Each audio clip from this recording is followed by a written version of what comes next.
No, I'll work it. You just go and talk to Ken. Shake hands with Ken, please.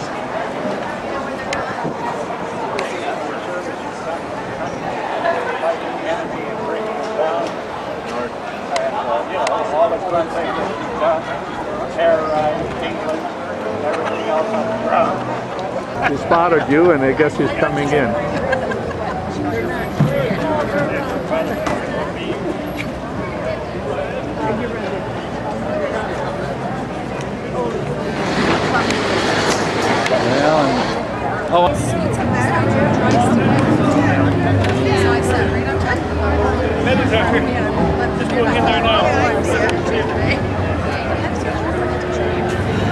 Oh, kind, don't split up, you two.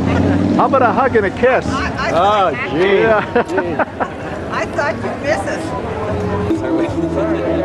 Historic place. Don't worry about it. Don't worry about it, kid. We've made enough of us there. Oh, we don't need them on today. No, I don't. You have a beautiful job. Look around at the plane, Larry. Yeah. We're looking at the plane? Bill, what was most important, the Navy or the Air Force? Oh, you don't have to answer that, do you? Navy, we looked after the girls. And we were all tail gunners. right here, hanging on to the prop. Hanging on to the prop. Okay? Great, thanks, Larry. Okay. Oh, I think so.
Thank you.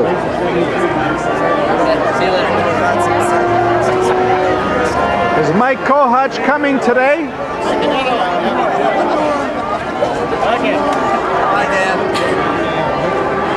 That's why it takes a lot of pictures, because it takes 2 or 3 of the same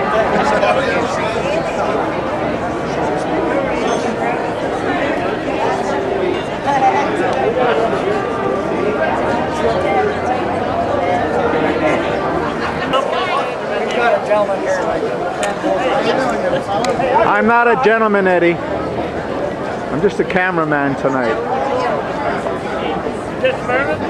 Thank you. Well, they forgot me.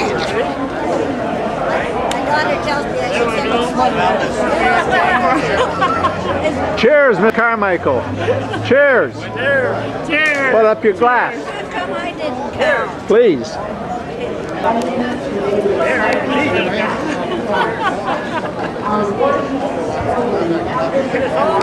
Thank you. I did not. I backed up. Gotcha.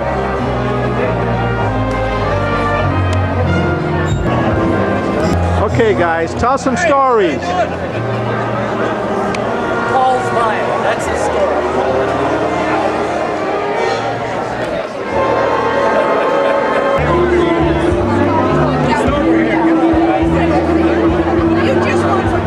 Look at this, a corn between 2 rows. He just wants some loving.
Cora.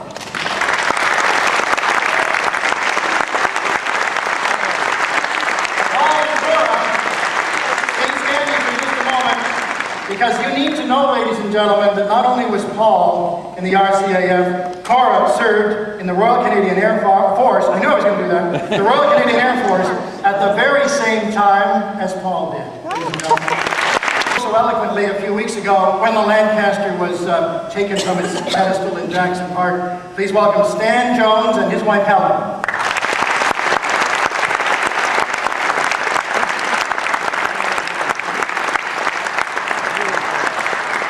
Our guest vets tonight, we're so very pleased to have Lloyd Morgan, and Nora is with Lloyd tonight.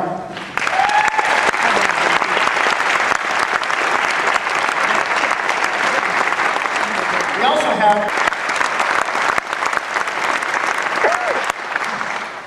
we'd like to have a nice round of applause for another RCAF vet. We're so pleased to have Bill Vivian and his friend Bernadette this evening.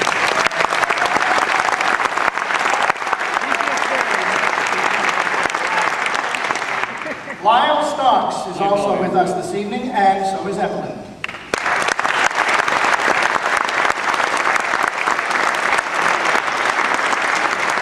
And rounding out our VIP row of veterans tonight, a nice hand, ladies and gentlemen, for Russ Kendall and Lorraine.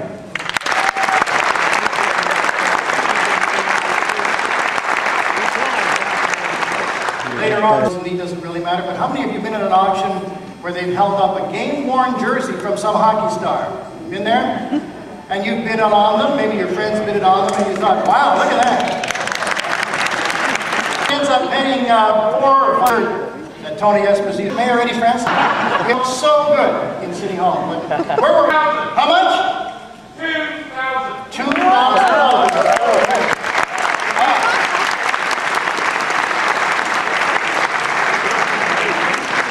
Anybody want to go to 2,100? 2,100? We have $2,000 bid. 2,000. This is. We're gonna let it go because I mean before these people change their mind. $2,000 for the RCAF flag signed by the vets. You understand it's a flag, not a check, okay? $2,000 going once. Anybody go to 2,100? $2,000 going twice. The person who bid 2,000, could you stand up?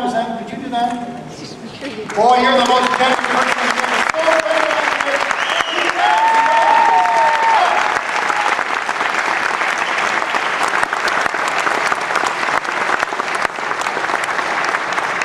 Now, ladies and gentlemen, the remainder of the evening, you're going to cold, and they're keeping the food hot. Or was it the food is getting cold and the drinks are, well, you know. Anyway, go back out and party the night away, and do stick around. Please don't leave after the presentation. Educated in Toronto, he now makes his home in beautiful Amherstburg on the water. Apparently Maurice has brought a whole busload of people from Amherstburg and cheering for the town. That's good. He brings a wealth of personal and managerial experience to the speaking platform. Listen to this, for 19 years he has touched the hearts of thousands of people across all of North America and in the Caribbean as well. He is a member of the International Federation of Professional Speakers. He's one of the few Canadian speaking professionals with the prestigious National Speakers Association, and that's based out in Arizona. He's listed in a who's who of professional speaking. He's been featured in community and national newspapers, and of course a lot of radio and TV. And I was talking with Maurice the other day, and his presentation is very, very pro-Canada, as you'll see. And I asked him, well, where did you get this good feeling about Canada? We all have a certain good feeling about our country, but this is just over the top. He told me about his dad. His dad was in the war, fought in the war, and as many of you in the audience tonight know, when Maurice would ask him, Dad, what was it like in the war? Dad would talk about baseball or something else because he didn't want to talk about the wartime. He really didn't. And I know that many of you here tonight can appreciate that and understand that. But he did talk about Canada, and he talked with pride about Canada and Canadians. And there was another person in Maurice's life. It was a janitor at his high school. This man, whenever he would get an audience, Timothy Stephen Patrick O'Callaghan!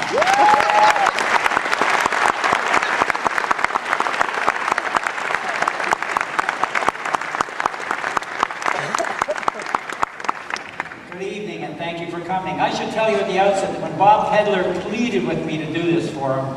He gave me 2 clear instructions. He said, first of all, he said, you must make it interesting because some of them are really smart. And secondly, he said, I have to keep you awake because he said, some of you have problems staying awake even when Sandra Pupatillo is speaking. Well, keeping you awake is easy. We're going to do an audience profile, and you see on the screen in front of you 3 symbols. You see Dalton McGuinty when he found out that he would actually have to keep his campaign promises.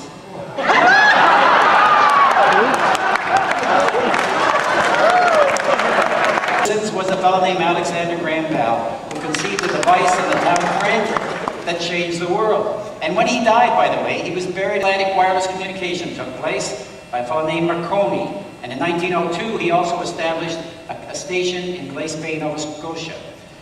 In 1903, you could vote at polling booths like this in Canada. This one's in Saskatchewan, but not if you were a woman, because in 1903, the law said, no woman, criminal, lunatic, or idiot shall vote.